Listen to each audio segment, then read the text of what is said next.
প্রিয় ইসলামেরা, আমাদের শরীরটা মাঝে মাঝে আমাদের দুর্বল হয়ে যায়।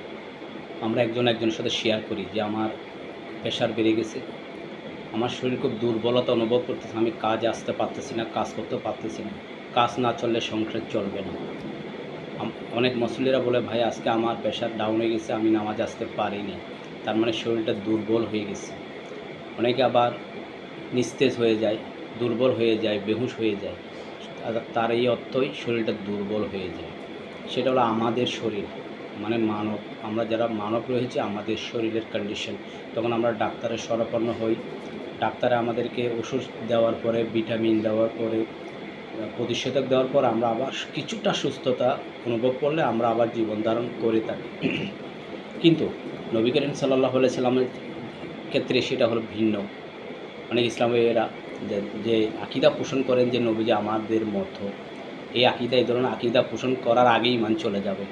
কেননা হয়তো ওই ইসলামী ভাই কথাটা হয়তো কারো মুখ থেকে শোনা, তিনি হয়তো জানেন না। তাই ইসলামী ভাইরা জেনে নিন সত্য। সত্য সুন্দর যাহা মানিব তাহা। যেটা সত্য, যেটা সুন্দর, এটাকে আপনাকে মানতে বাধ্য হবে, সেটা মানতে হবে। নবী করিম সাল্লাল্লাহু আলাইহি সাল্লাম সাহাবীদেরকে বলছেন, এ আমার সাহাবীরা, আল্লাহ সুবহানাহু তাআলা আমাকে আমার দেহের মধ্যে ৭০ জন জান্নাতি যুবকের শক্তি দান করেছেন। সুবহানাল্লাহ। তাহলে নবীজির শরীর মোবারকে আল্লাহ সুবহানাহু তাআলা ৭০ জন জান্নাতি যুবকের শক্তি প্রদান করেছেন। এই কথাটা শোনার সাথে সাথে সাহাবীরা বিশ্বাস করলেন।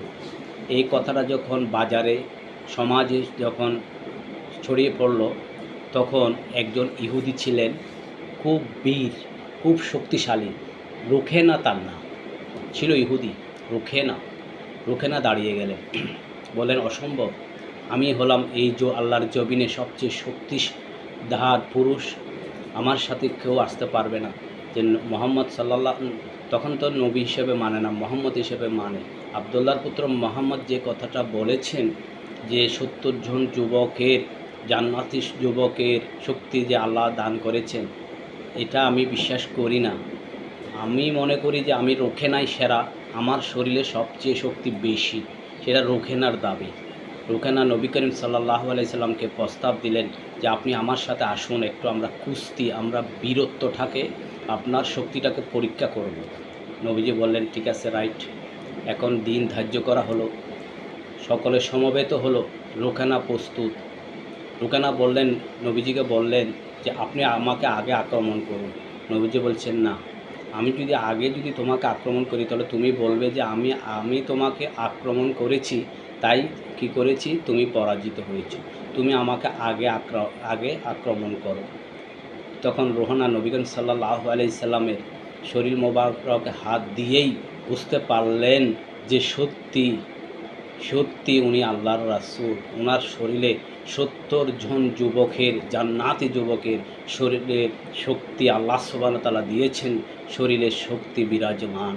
তখন রুখানা বলেন, আপনি আমাকে একটু আক্রমণ করে একটু দেখি আপনাকে কতটুকু আপনার শরীরে শক্তি আছে।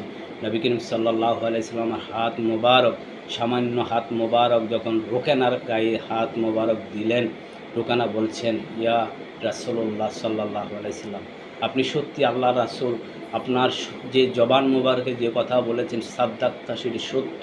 আপনার হাত মোবারকটা একটু সরিয়ে নেন, আমি সহ্য করতে পারতেছি না। আপনি যেটা বলেছেন এটা আমি উপলব্ধি করতে পারতেছি, এটা শক্তিটা আল্লাহ সুবহানাহু ওয়া তাআলা প্রদত্ত। রুকানা সাথে সাথে নবীজির কদমে পড়ে গেলেন, বললেন, আপনি আমাকে পড়িয়ে দেন লা ইলাহা ইল্লাল্লাহু মুহাম্মাদুর রাসূলুল্লাহ। সাথে সাথে রুকানা ইসলাম ধর্মে দীক্ষিত হয়ে গেলেন নবীজির হাত মোবারকে। প্রিয় ইসলামীরা, নবীজি আমাদের মতো নয়, নবীজি নবীর মতো। আল্লাহ সুবহানাহু ওয়া তাআলা নবীকে অনেক গুণে গুণান্বিত করে আল্লাহর এই জমিনে প্রেরণ করেছেন। আসুন আমরা যেন নবীর গুণে গুণান্বিত হতে পারি, আমরা নবীকে তাজিম করব, নবীর আদর্শকে আমরা মেনে চলব, তাহলে হবে আমাদের জীবনটা সুন্দর হবে। যুক্তি তর্ক নয়, নবীর আদর্শে আমরা জীবনটা গঠন করব। ইসলামের মতো ধর্ম গ্রহণ করেছি আমরা মুসলমান হওয়ার জন্য। আসুন আমরা ইসলামের যে বিধিবিধান, যে নিয়ম, আল্লাহর প্রদত্ত যে আরকাম আহকাম, শরীয়তের যে বিধিবিধান, সেগুলো আমরা পই করে আমরা মানব। তাহলে আমাদের জীবনটা সুন্দর হবে।